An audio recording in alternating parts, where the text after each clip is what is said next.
Greetings, this is Freenair Readventure. I welcome you to another recap of Critical Role. Oh, oh. This episode, the 68th of uh, of Campaign 3 Song of Ourselves, for the Tempest. Um, this one was a long, well, it wasn't that long, but there was a lot. This is more of an info dump episode.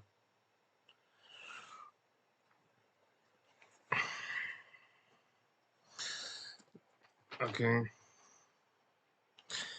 Hey, first off with the ads, there was a Baldur's Gate ad with their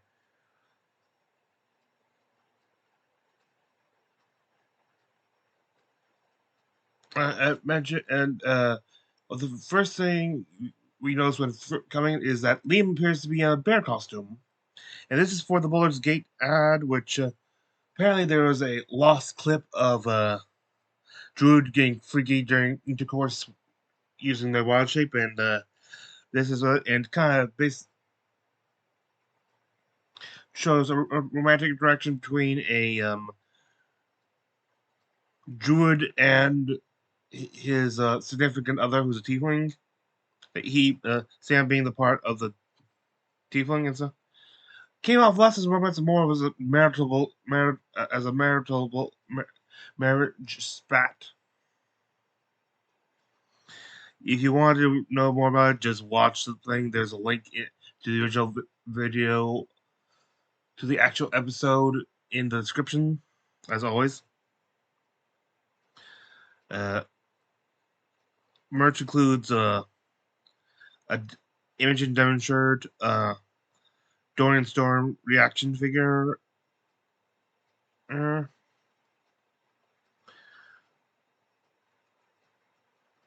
uh, they talk about the release of Queen by Midnight, a game created by Darrington Press.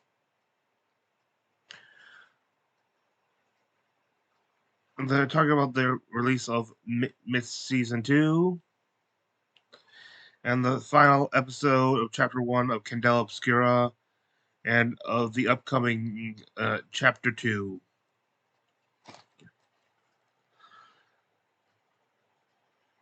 I'm just quickly going over stuff like going over their basically rejoining the party and stuff, and visiting Zephra to check in on Keyleth, who was injured during the battle of the Red Center, or I think that's what it's called. Got a lot to get through, and I have limited time, so gotta get through this fast. After she was wounded in the battle, her wounds had yet to close, so they go to search for not only a certain type of flower that grows in the cursed Gray Valley, but also a previous expedition, which including Orm's sister-in-law Bernie.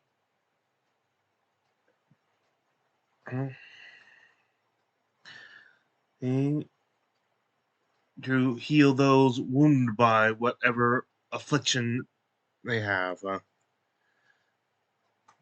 They find what was once the Iridian Bastion, a sort of like guard post watching over an opening to the abyss, a potential break in the plains, and find that it has been overrun by a demon horde led by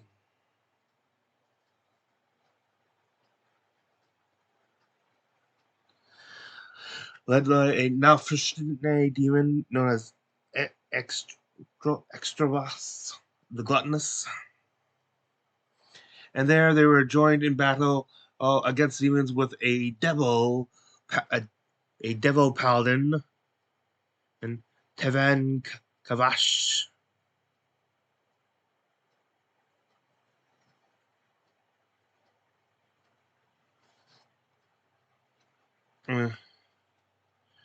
And during the battle, they managed to free a few prisoners including some of the Bastions and members of the Expedition Party, including Bernie. Bernie.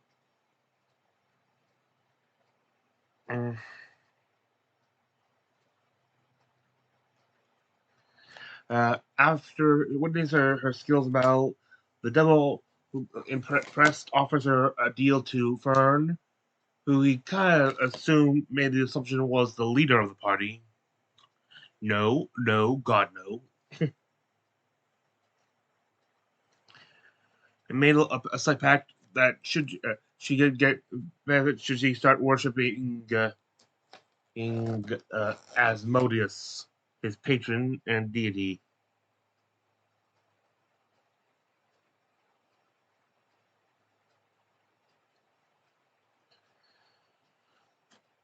And we are left off in a cave they made for themselves with a spell for a night's rest to get over what's gone on and get back the charges to the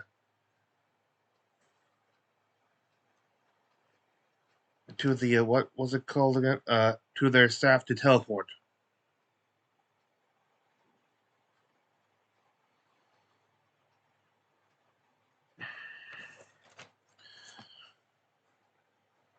Now we get into there, and they start talking about the sword Chetney found during the last game, uh, last episode.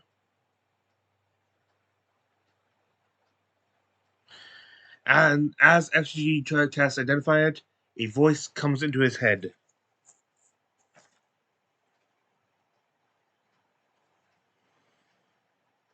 To head.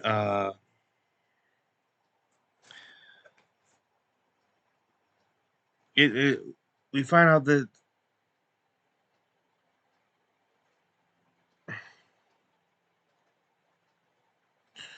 we learn that this is the. I no scroll you piece of. This is it refers to itself as grass Grashchar, and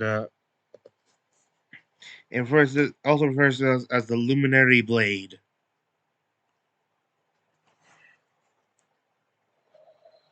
It seems to put on this airs of being a virtuous thing, and to seek out the evils of the world to deal with them.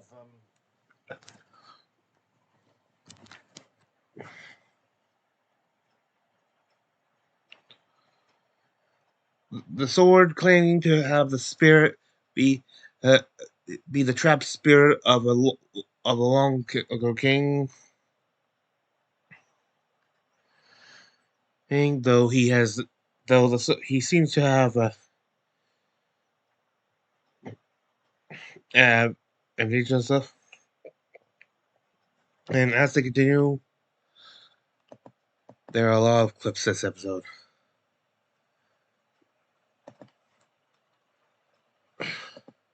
If you can still hear me, were you always a sword? Don't romance the sword. Don't romance the sword. No. As I say, I go for the comedy moments instead of the. Well, I mean, if you're asking. Pierce me. Have a way. Were you once? Were you always a sword? No.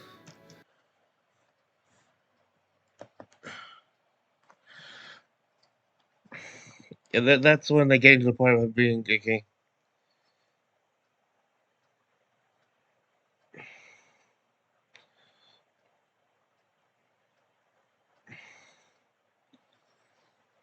Sword.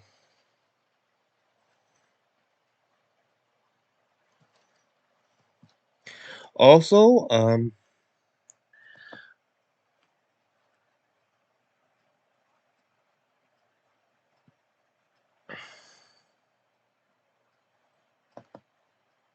So there was a consciousness there. It's a powerful enchantment that holds this consciousness within, but nothing that seems to F.C.G. break what's through up? particularly. Wound me. You want me to use it on you? Well, hold on. Are you calm? They want to test out How's your emotional state? Oh shit!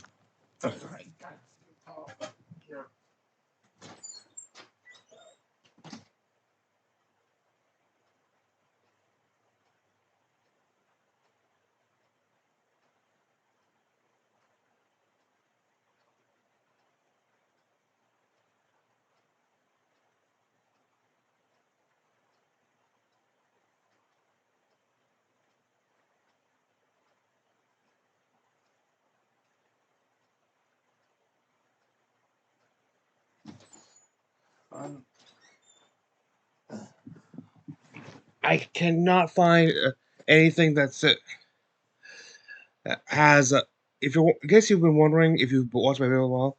I don't know if my streaming app has an app to like live stream or record video has a pause recording thing. I haven't found one yet, and I don't have a video editor software like to go and put clips and piece them together. I don't have that yet. So if you're wondering why I don't just do that, that is why.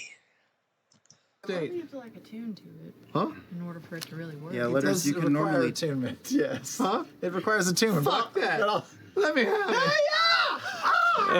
it. Roll for an attack. Natural 1. It just whips, and I'm like, oh, no, man. You lift the blade. It's a low ceiling. You lift the blade. But also, like, it's not that I don't want to hurt you. I don't care about you. What if it hurts him? He's a new friend. It's very considerate. True, Yeah, we shouldn't sure. Anyway, after that, they start talking. Whoever wielding it right now starts talking to the sword more.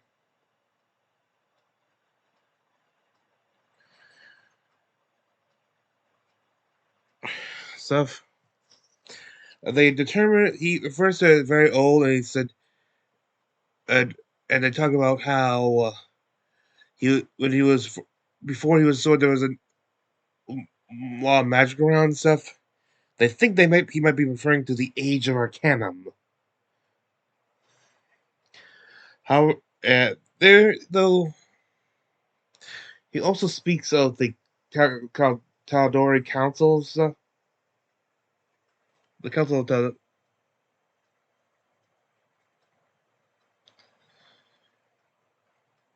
I think how he was like on the side of the council and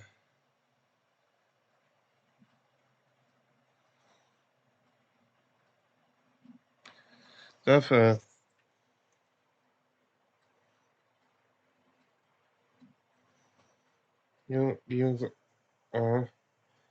He talks. They start asking him to his viewers. He recounts about the how, of course, the last ones was the demons they just faced off against, and then they get into more about the wielder.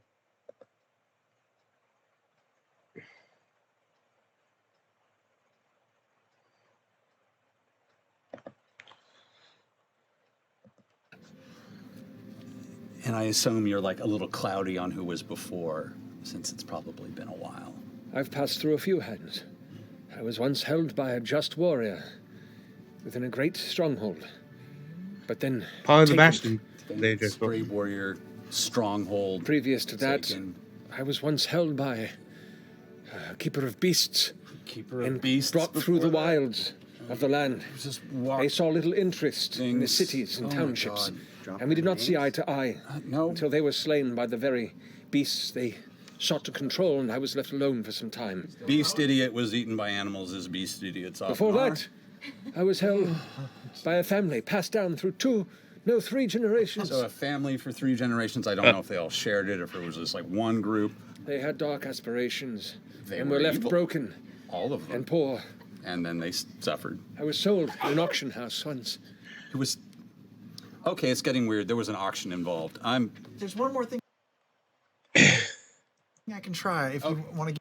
Okay. Anyway, and with that, and getting some uninteresting F.C.G cast legend lore.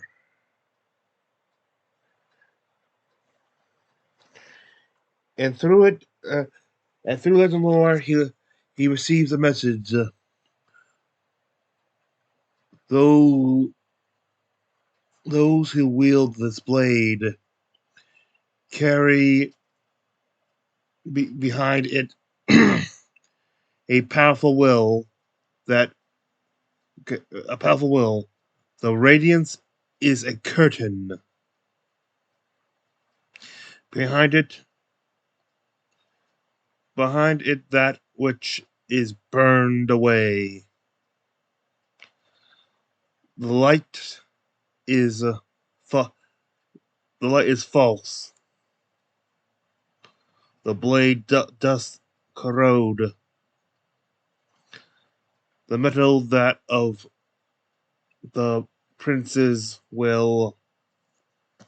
The metal is that of the prince's will. From that, they determined that this thing is full of crud. Its words are crud. It's putting on and it seems to be linked to one of the demon princes.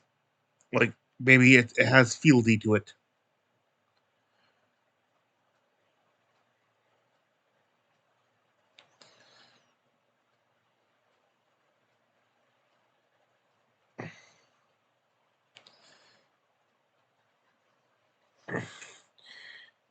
The sword, when it start talking about how it seems to have demonic thing, the sword tries to claim that it is. So they're just picking up the residual energies of the demons they just fought. I don't think they're convinced.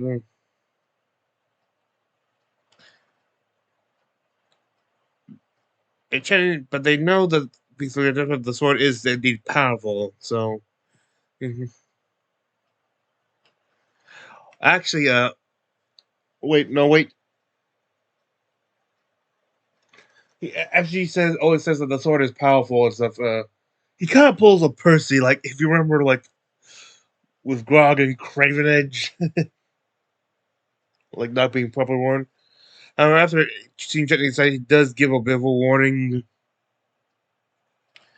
seemingly unheeded for now.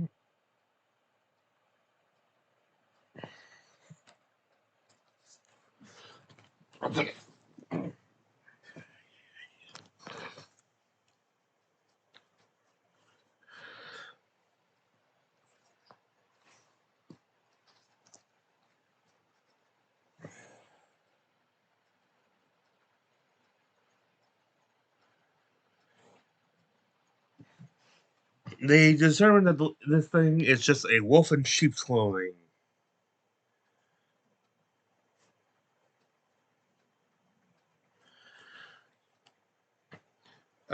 They talk about how they'll get back, like if they need to visualize the street stuff for me. But they should be able. They figure they should be able to use any tree in Zephyr to get back. And then they sell it for the night. They go. They try to get the rest in. And while this rest happens, despite having her circuit supposed to block things, Imogen once again dreams the Red Storm.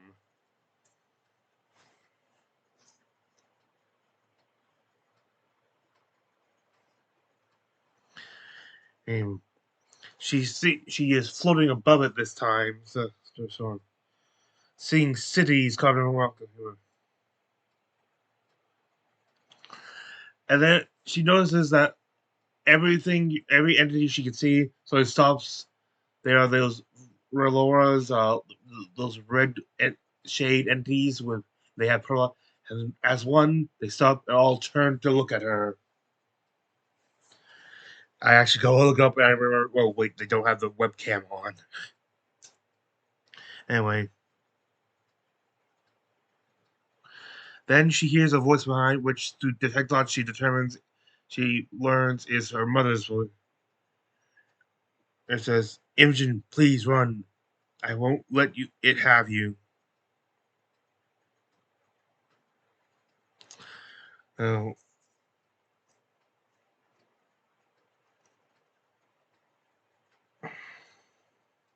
you know,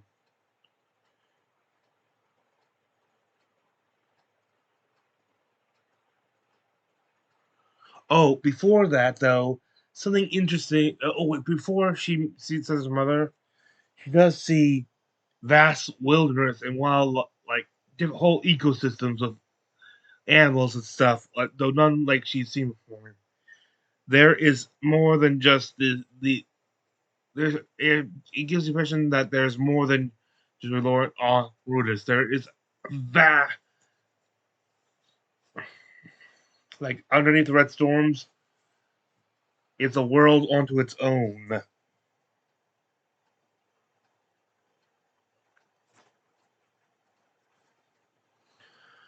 And that now this is where she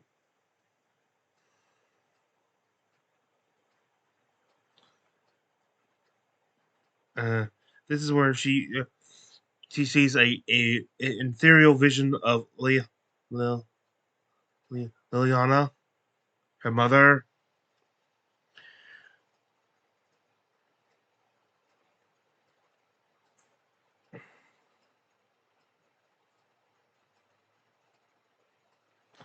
Uh, she gives oh as she goes on.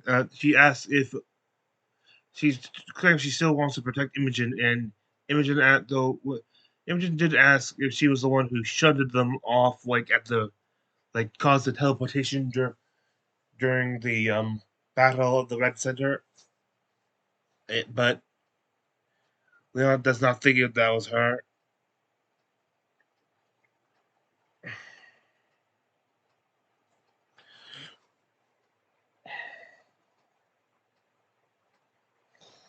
That's that.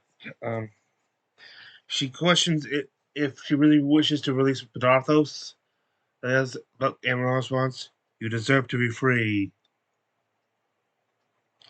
and that's where the dream ends. Now, for me, there's two things. Like the first bit about Ron and stuff, it could be that these are both happening simultaneously and stuff, but it implies she has made two. There's two moves implied. Like maybe it's one way, it's the other, maybe it's both. But she wants to. Maybe she thinks it sounded to me like she was that she needs to do something for this free, and she just thinks it's gonna happen without. And she doesn't want it to be this to happen to Imogen, so she's basically taking her place, like herself. Like she doesn't want the burden on Imogen. And the other thing is to be free and stuff. I think I'm guessing she means free of the gods, like be free. It's possible that she. It's possible she thinks that they are somehow responsible for what's going on with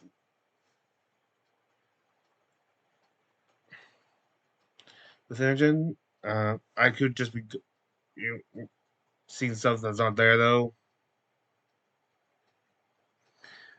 Oh,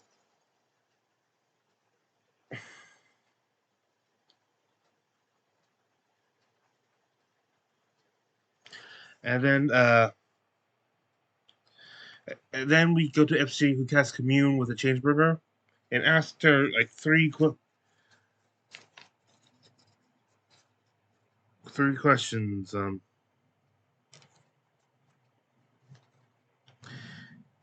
Can you help us? Are you worth saving? Are you scared? And the answer apparently to all of them is yes.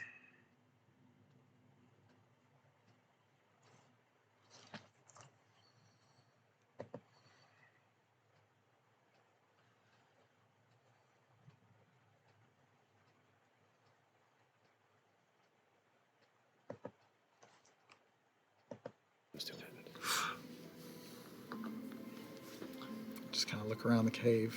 Is everyone else asleep? I want to talk to you about this. So, You will love her. So you see Lodna. She is asleep, but her eyes are open. She has no eyelids. That's fucked. They ran it off years ago.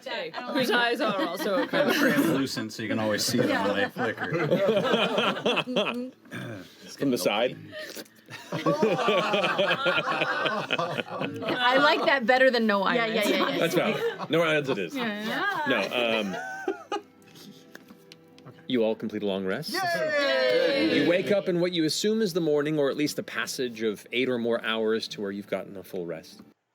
Okay. In the morning, Chetney does attune the sword, and they prepare to make their leave. While this happens, Imogen shares what she dreamed about.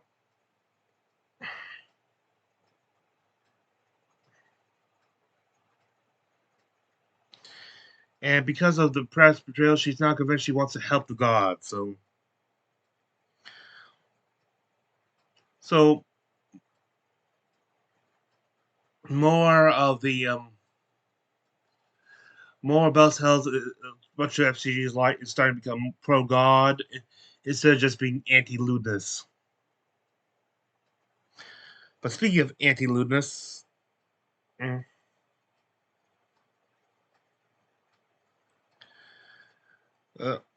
Chetney asked Grashtar if what if he does with him, and apparently he has encountered Lotus before, though his memory is supposedly hazy. It does not, and he did not seem to.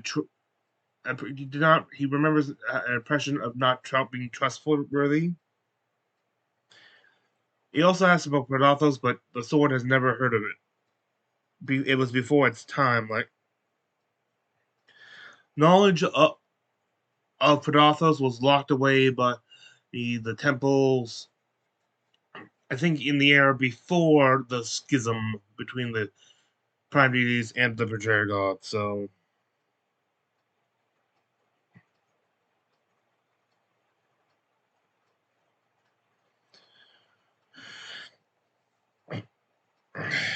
And Chetney takes this mistrust of lewdness from the sword as proof that it's not evil. He thinks he protests too much.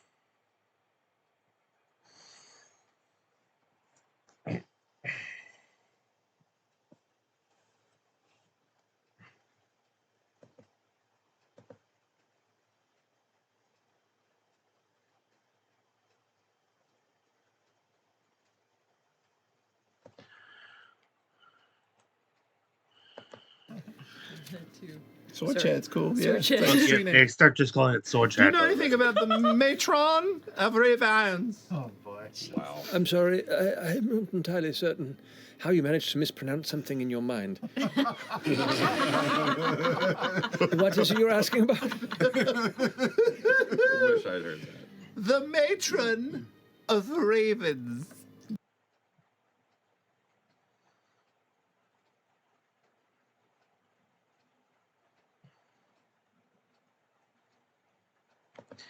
Anyway.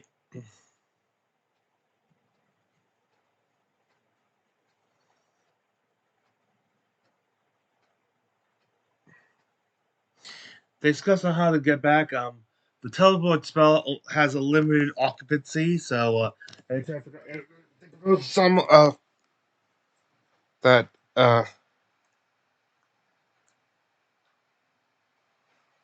so they load F.C.G, Fern, Lada, and Chetney into the portable hole. So for transport.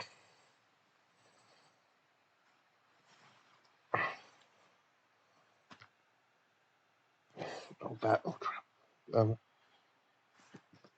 And having enough charges once he wants to get teleport, Imogen brings them back to Zephyra. And they immediately get everyone out of the hole before the waiting becomes dangerous.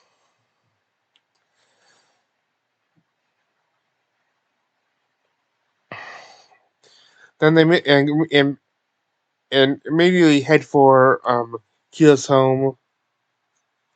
And are greeted by Orm's by Bernie's triplet sister, Lita.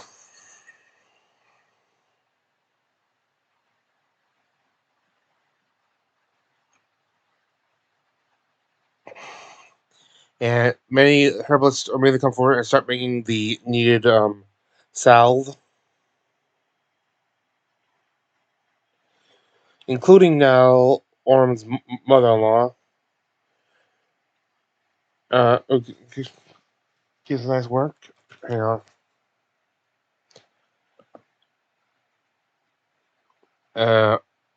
Top of there. Oh,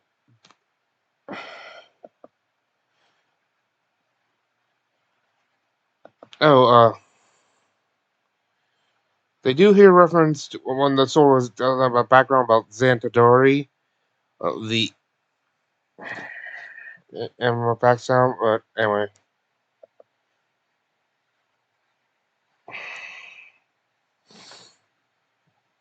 There,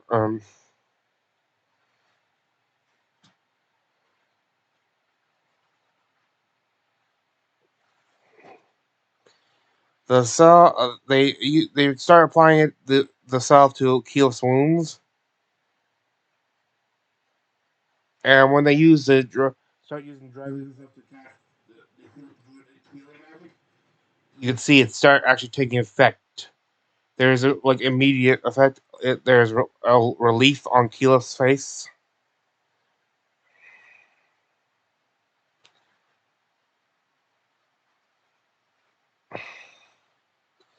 And her strength starts to return, though slowly.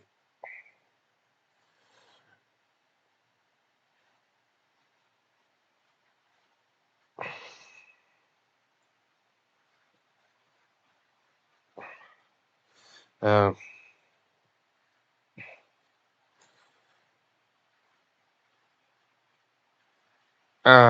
she goes to goes to the balcony to address the villagers who've started gathering, hearing upon the return of the expedition. And Tholo basically says that Keela wants him on the balcony too. It's recognition time for the party.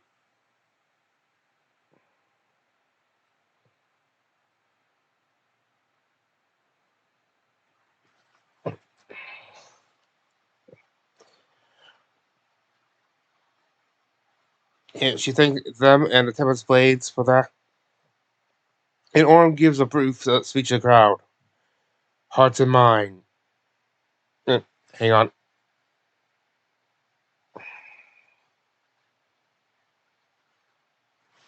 Hearts and mind, always Ashari. Home and abroad. Morning, night. Kiata, I can't forget the pronunciation. Celebrations begin.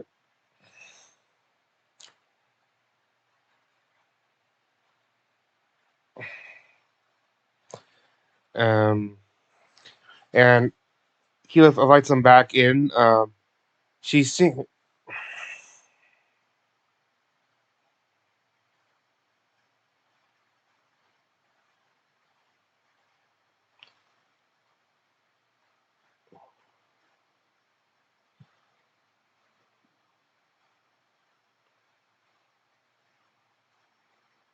Uh, and to invite them to get more information.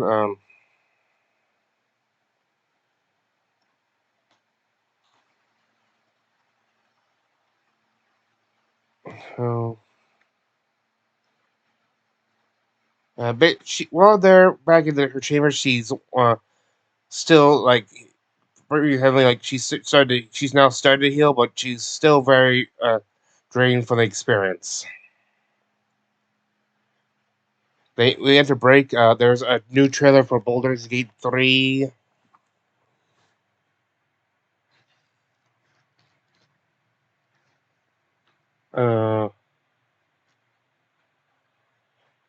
There's the ad for Midst, including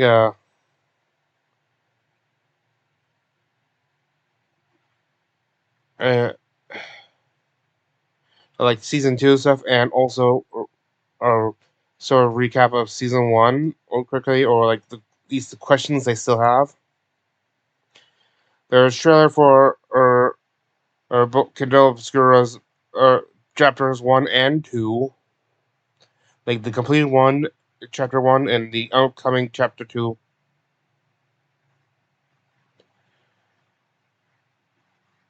I forget what the trip subscription ad was. Not fun.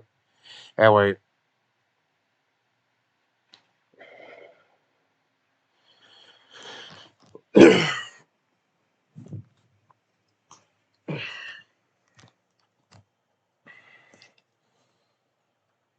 Kila's asked any help she can give the party now.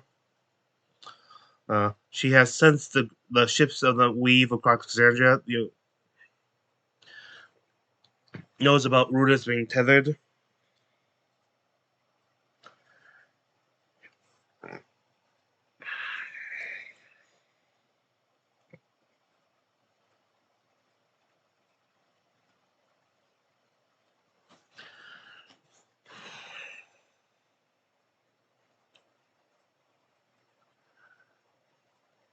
He knows about the mobilization of the temple forces across Xandria.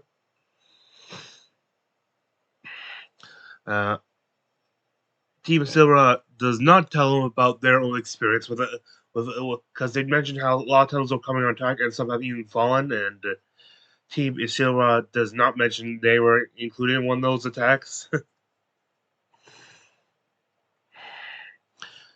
She mentions how Lunas has been spotted in the Dronali Empire meeting with the king Dwendal,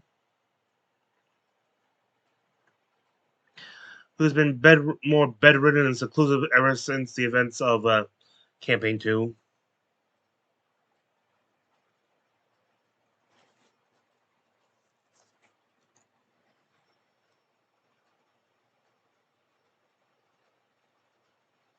They mention how they also talk about how her informants have told her there's now dissent in the assembly. Like, not everyone knows what's going on with bigwigs and Green. So, and there's Great West.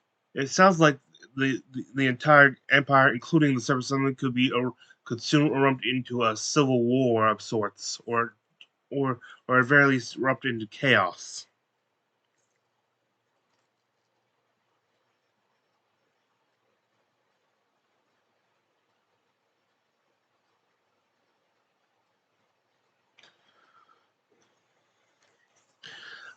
Uh, with all the attacks on the on the on their Tempest stuff, a lot of Vaseline's forces still on the continent have withdrawn to within the city's borders.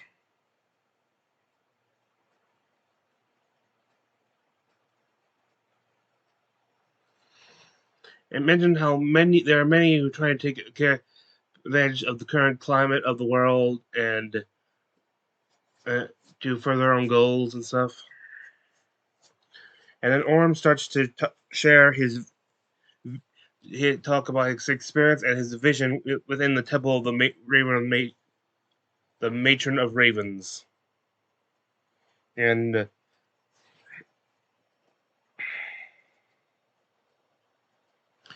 also, they kind of give her a word thing when they talk about how the screaming of the orb, which was Vax.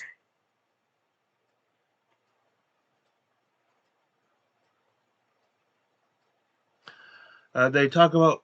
I do ask her about her relationship with gods, and her thing is she keeps them at arm's reach, like away from arm's reach, but she also understands that they're needed for the current balance of the world.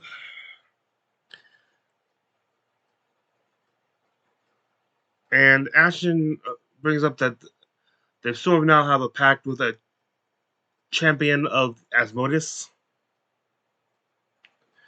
and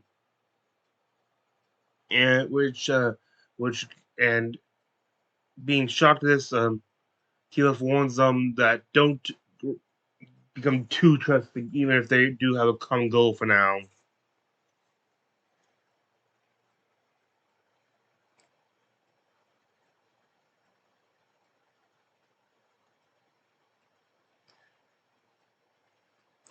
And then Imogen starts telling her about what they've seen on the moon through vision, like the vast ecosystems, the cities and stuff, the crimson figures, and she even tries to give an example by using her summoning crimson shade spell, which summons forth a Relora. However, unlike before, where it's more like a fear entity, this one has more corporeal in nature. Is dressed and stuff. The figures for those for reference, and can speak more to, well, at least to her. Mm. Oh,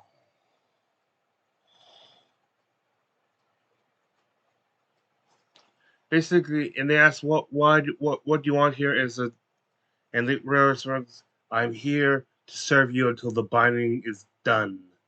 I'm hoping that means like the binding her to the flame through the spell. I hope that's just what it means. It is trying to not give too much away, though.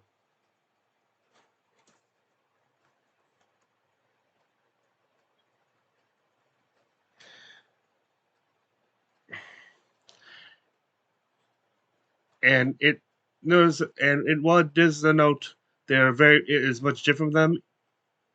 She does denote a slight kinship with Imogen. These entities have, at least as a race, have dwelt on Rudis since it was created. And when asked for name, Imogen receives an image of a gray flower. So,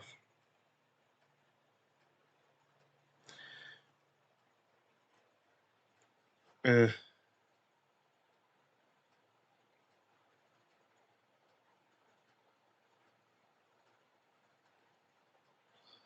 well, anyway,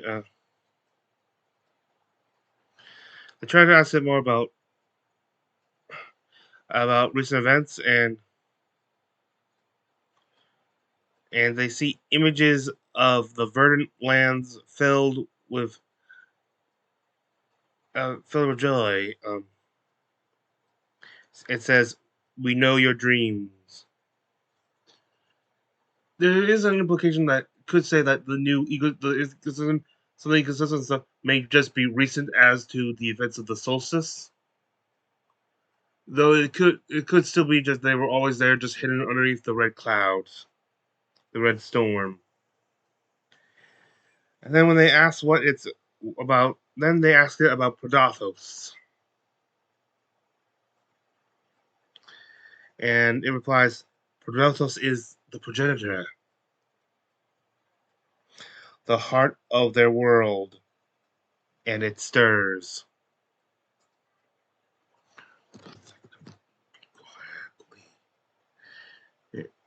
Uh, the spell, Imogen really dismisses the spell, and they're wondering if, like the Relorans actually were actually once just people of Exandria, who lived on the part of Exandria that was used to make the ruddy moon, and this is what they've evolved into.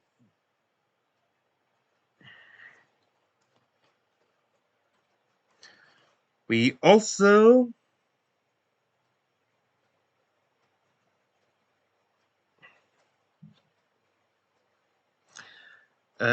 We also get to see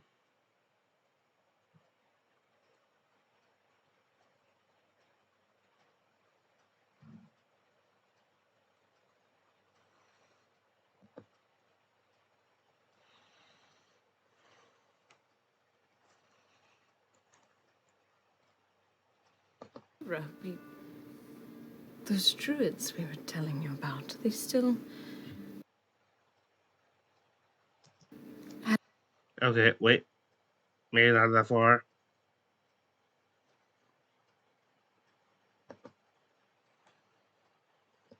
Deep red hue with what looks like striations around major muscles in its long, lanky arm.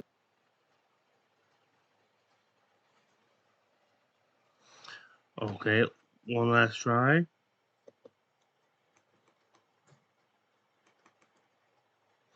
There is Sam's flask Kind of of arms. Jerry Camel. Carry more in common than I had previously. For those who can't see it up close, it says the devil is in the devil's inferno.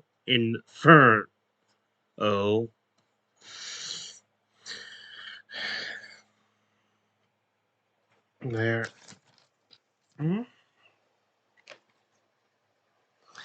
They note that perhaps they were like if the things are that if new those environments they saw on Exandria or new not Exandria on Rudis or new they may have been resentful. The real ones.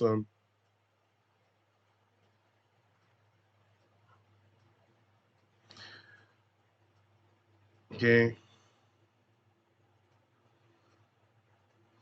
She mentioned they start talking about what to do next. She mentions how the with the battle of the Red Center and the resetter, the Ishari is slightly weakened now.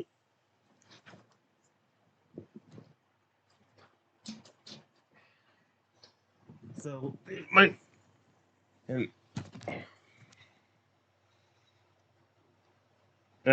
and now is the time to perhaps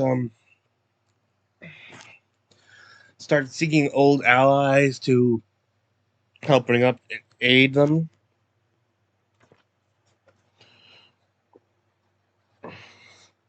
They do wonder if Vax was all they needed to complete it, or will Protothos seek to capture other champions to help it in its release? You know.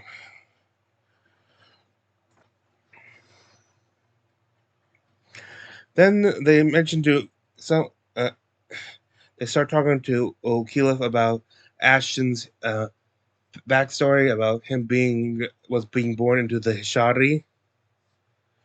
Hey, which she does seem like kind of bit arrogant, full of stuff, like a knockoff of the Hishari. Mm.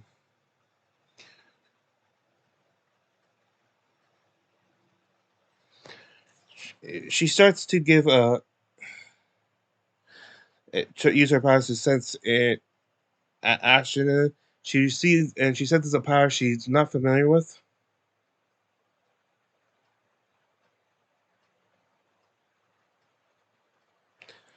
But also recognizes another thing, a fragment of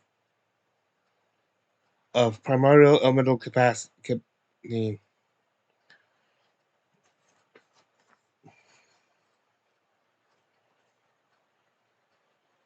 She refers to him as a Titan of blood.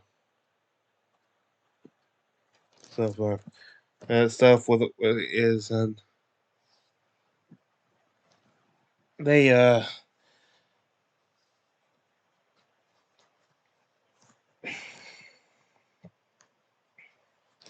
mentioning he seems to be a living proof proof that the genre were not just all talk and stuff. So that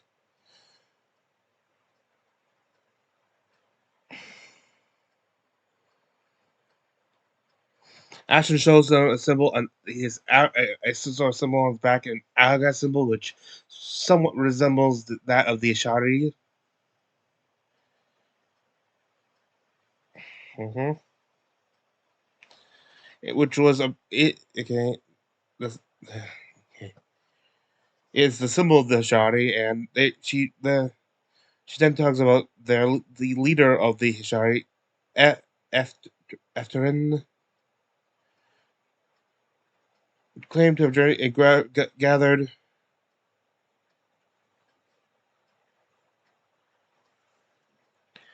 both the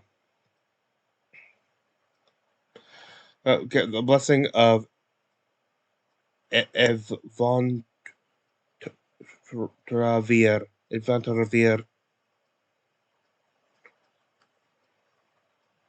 Mm.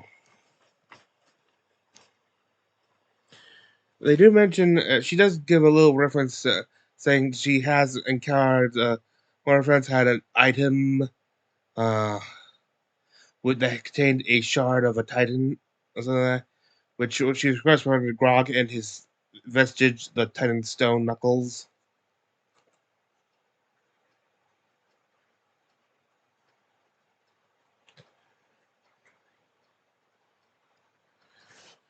And they start to explain what Eva Avant Travere is.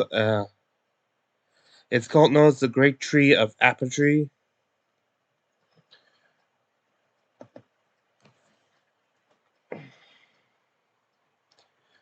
Okay.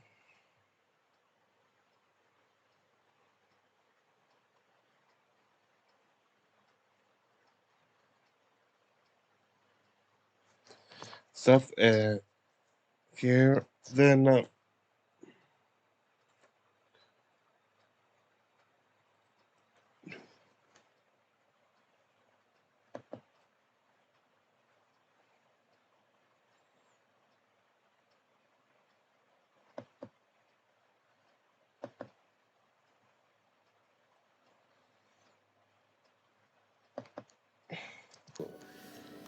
In the mists of the shattered teeth.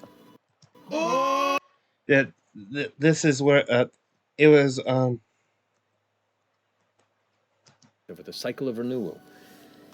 Its home, however, This is on the island of Kalutha, in the mists of the shattered teeth. if you're wondering why they're so excited, this because of Exandria Unloaded Calamity, this they know was once the continent of Dominia, or I think it was and is where it took place and where the Calamity story began. This is where Avalier once used to dock, I should say. And the whole continent was destroyed, leaving nothing but a bunch of islands that sometimes shift from the leftover magics. Island of what? Say it again. Kalutha? Right? Is that what you said? Kalutha. Have we ever heard of the Shattered Teeth before? The shattered teeth is. I know I have too. It's more or less. Asking Keyleth. Wait, what's the Shattered Teeth? Yeah. The shattered teeth is one of the known continents of Exandria. It is a cluster of numerous islands to the south of Wildmount.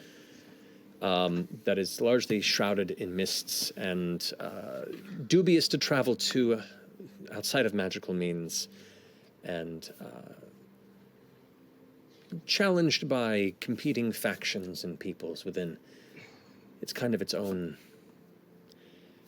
thing. It's the Wild West, baby. It's a thing. I don't suppose. I didn't get time. We can't pay two. Okay, great. I don't suppose this could be an option for power. I don't know. It's something outside of the current. Okay.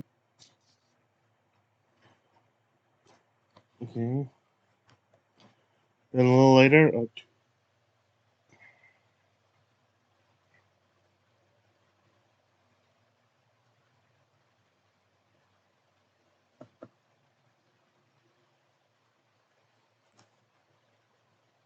Where there's another. Just saying names at this point. There was another like tree that they called the emeralds, like the emerald tree. her note. You're referring to the emerald crystal that you saw in Asilra that they Yes. called the emerald tree. Yeah. Yes. And it was all primordial shit. Well, do you remember what was inside that crystal? Written in the Verdant Tomb, we keep her spirit enduring. It was Omadua. Was Omadua. Omadua was? A... Cam, look at that face. One of the Drow Gaudrashari. Galdrashari, yes. That was... basically, converted herself into this emerald tree to allow the her life force to continue feeding its people, right? Says Marisha. It says Marisha, yes. Yeah. That is Yes, okay. London says all that. Sorry, Gaudrashari. Sorry. It's all. Anyway, they mentioned that just like Omadua,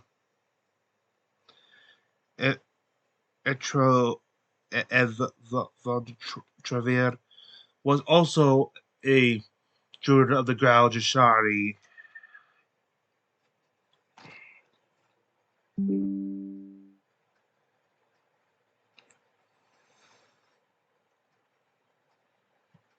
You know, they will start once again talking about different allies again.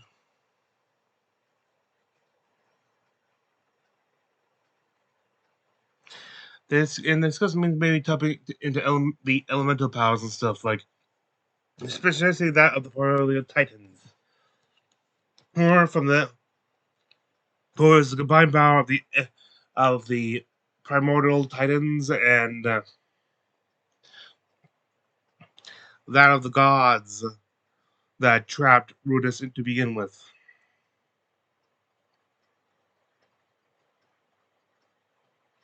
And they decided to go eventually that they will eventually go to the charity to find it. And Keith mentioned once that she has been to the charity before when she was basically fairly recently after the end of Campaign 1, when she was still mourning the loss of Vax. And met this wise woman on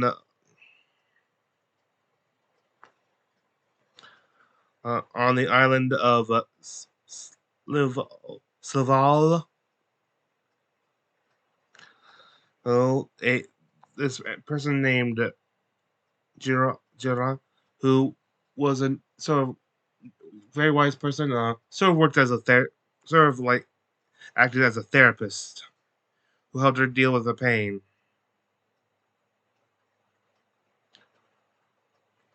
She just offered to take them to the island, which is hard to get to because it's one of those ones that shifts because of the residual magic energy left. After all, this continent was when it was destroyed. It took two newly reawakened primordial titans with it, which probably is why it's kind of rich in the natural magics.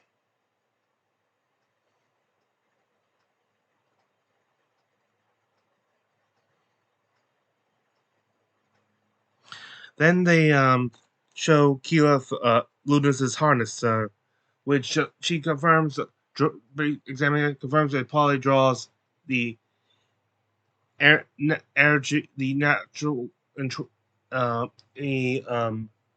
resonate the powers of the Fays who naturally sort of synchronize with nature. I'm sorry if I don't speak well right now. Still getting over something. And it seems to be able to use this in a mimicry of druid magic, especially their power to prolong their life. So Ludinus could be a lot older than even elves usually live.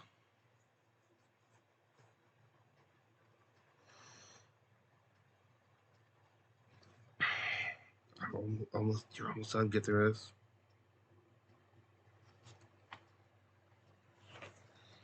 They talk about the She reads the line feed the root," which refers to a part. She realizes it refers to part of the body like with the head, the neck and head, the head and neck meet with the rest of the body between the shoulder, and it has something to do with the source of with channeling druidic magics.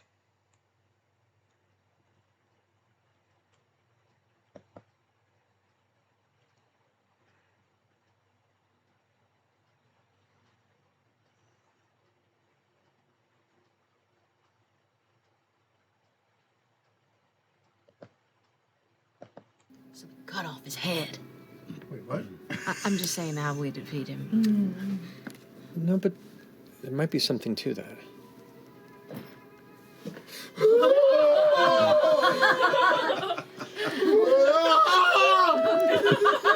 It's Ludinus. He's with us. His head. It wasn't Hold on. like he was though. I know I'm really scared. Frog kick something. He's old. He starts screaming. Our studio's once a home. month. I know. It's definitely not ghosts, Straps. I have no idea what this sort of They do to well, since he's used artificial means of injecting this plasma, they do speculate whether or not this could be a weak point.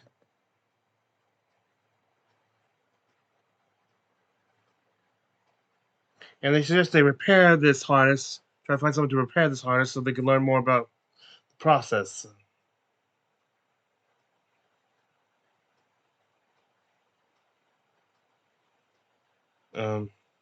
They did mention how they thought he might want to ascend to godhood or something, but first off, that knowledge has been sort of sealed away. The last person to know was the Whisperer one, Vecna, and he didn't leave a good impression.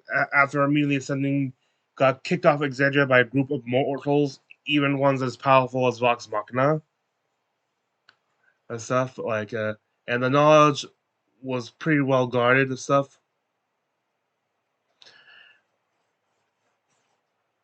Especially by the matron of Rape herself, who was the first person to ever ascend. However, they do wonder if some of her followers might have the knowledge.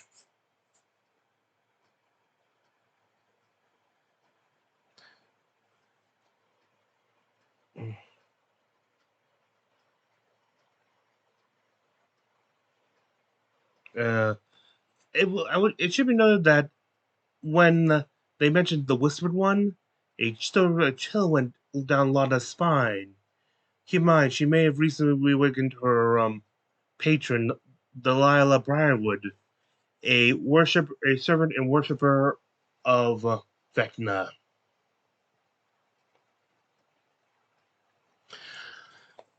However, they do agree that they think that it's less likely he's trying to ascend, like all his speeches up talk about freeing mortals from the influence of the gods.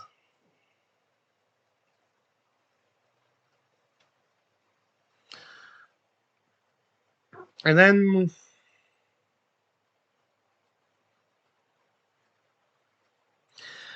they decide they should find someone to help. They think first of Dee the Ormaton, who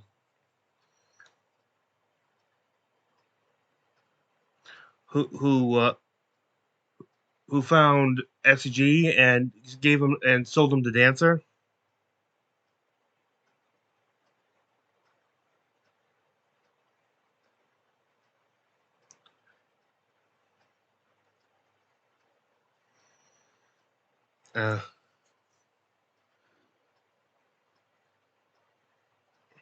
Stuff. They do. FCG does scry and locate. Use a scrying spell to locate D on the Menagerie Coast, but as Liam / Oren pointed out and stuff, that's like some hundreds of miles of coastline he could be in. Also, FCG points out as far as he knows, Dancer was the one to reactivate him. not D.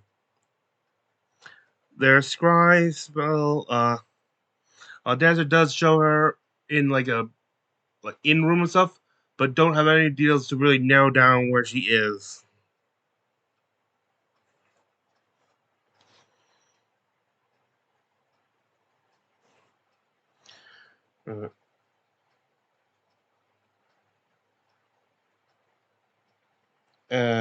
Then they try to use divination to ask the Changebringer for who would be the better option because they're kind of curious. Like some of them, after being Dancer and learn stuff, cause thinking that he has a memory of, so maybe he was already activated and stuff, and just but was reset by Dancer.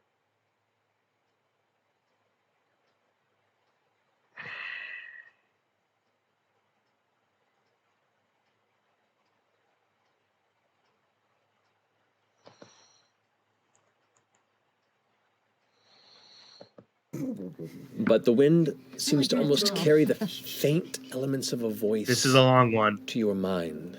Just be warned. The path with one from your past, you're most bound to. Oh,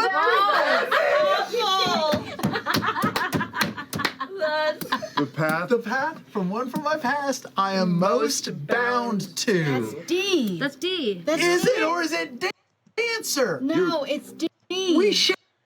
Honestly, was the way it's described as most bound to? I would actually go with Dancer at this point. I killed her. Yeah, but you're most bound to Dancer. To this guy who. To Dancer? No, to D. They both start with a D. Most bound to D? Yeah. I think so. Because he sold me in the shared- scrapyard? No, Yeah, this is interesting. This is very interesting debate. That means Frida. No, I think maybe. Oh. You can cast it more times if you want. Do it again. What, You divination? can't be Yeah. more specific. Do it again. Be like, are you talking about... Oh, change sweetness. You know my faith for you is so strong. I just had to have this long one. I'm more bound to Dancer or D. And please don't say you're more bound to the one that starts with a D. That's actually pretty good. I love your hair, by the way. It's really beautiful. Trying to save your life. Make it easy for us. Save your life. Don't be a douche. The thing is, you're uncertain if the spell is reaching out to the god or just a servant of the god. Got it. But the information comes either way.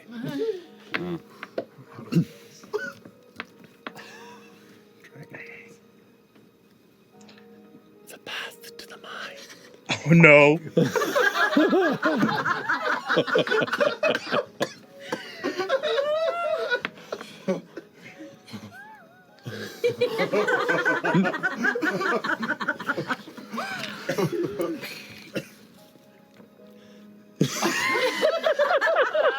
God damn it. This balloon has been broken. The path to the mind of that which gave you life. Renewed. Oh, that was clear. Did it again. No, that was clear. That's clear. That's like D. it was... That's D. That's Dancer. He won't. Dancer. I don't know. It might be Dancer. No, D was second line. But we don't. But you said. But you just remembered Renewed. Dancer. Yeah. I think, but how would... Here's the thing. This is horrible. How would you let me even put know something- about D if we hadn't seen it in your brain? Right? You saw a memory of D. When? What? How do we know about D? How had we seen D if we hadn't seen a memory in your brain of D? How did we find D in the first place? Exactly. So you had a memory. I don't think Dancer's the one that brought you back. I think Dancer just claimed that. And I'm just going to put this to you. Think of this as an amazing opportunity to forge a friendship to make a new friend.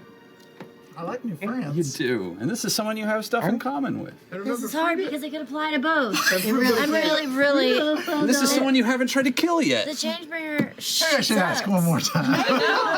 You know what? Maybe the Changebringer's trying to tell you either one could help you. Yeah. I want to. Oh, well, yeah. Maybe we should kill the guy. Cast it again.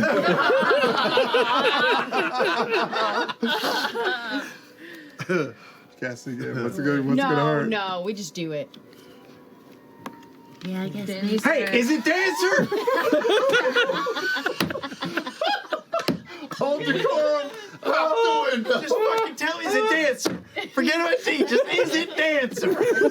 Yes or no? Yeah, cast it again. Yeah, cast it again. What's the third one? I've used 5 high-level slots.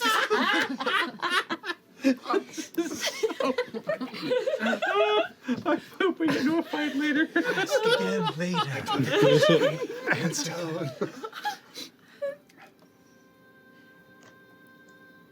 The road you seek will guide you to the one. His name begins with a D. It's a cumulative 25% each time you cast it past the first in one day, that you just get a random reading. Yep. We go to D. We go to D. Yeah, kid. Boy, you fought that hard.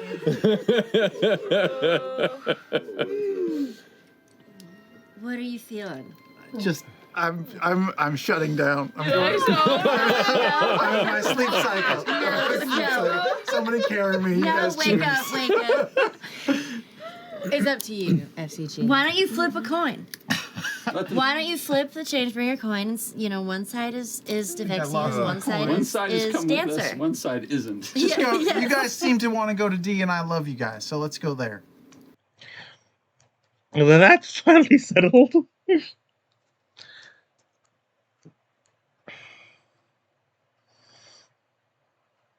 And then, Orm did apologize for all this mess that's going on. And Keela says it's okay. She knows from her travels in the past, with Vox Machina, all about slapdickery. And she want to later tell him about the goldfish.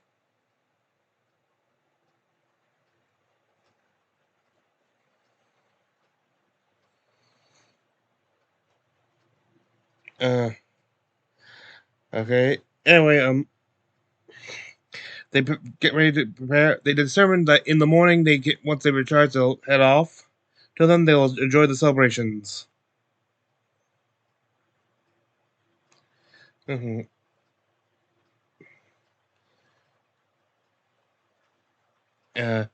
Keyleth grants upon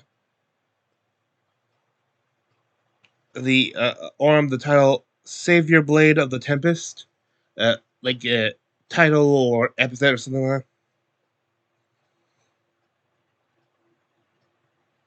that. And he says he'll try to make her and Derek proud.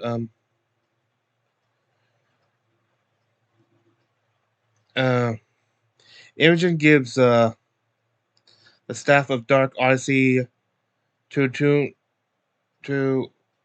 F.C.G.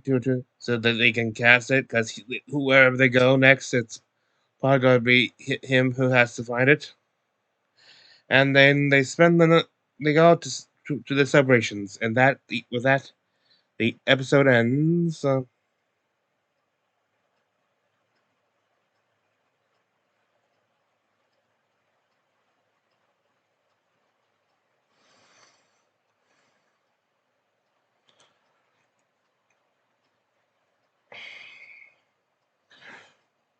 Anyway, with all that's left is to tell you about a quick little homebrew I made a while back. This was meant for my the character Friana Reimagine, which I have on as a character on D&D Beyond. Though I don't have him equipped with it anymore. I realize it's maybe a little much. Ring of Elemental Expansion.